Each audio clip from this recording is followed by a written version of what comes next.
وقال تعالى أعوذ بالله من الشيطان الرجيم بسم الله الرحمن الرحيم فبشر عباد الذين يستمعون القول فيتبعون أحسنه أولئك الذين هداهم الله وأولئك هم أولو الألباب۔ ترجمہ: اللہ تعالیٰ نے اپنے رسول صلی اللہ علیہ وسلم سے ارشاد فرمایا، آپ میرے ان بندوں کو خوشخبری سنا دیجئے جو اس کلام الہی کو کان لگا کر سنتے ہیں، پھر اس کی اچھی باتوں پر عمل کرتے ہیں۔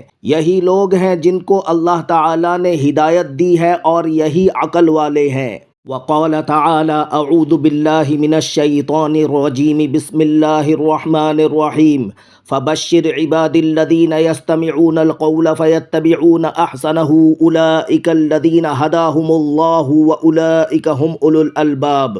ترجمہ: اللہ تعالیٰ نے اپنے رسول صلی اللہ علیہ وسلم سے ارشاد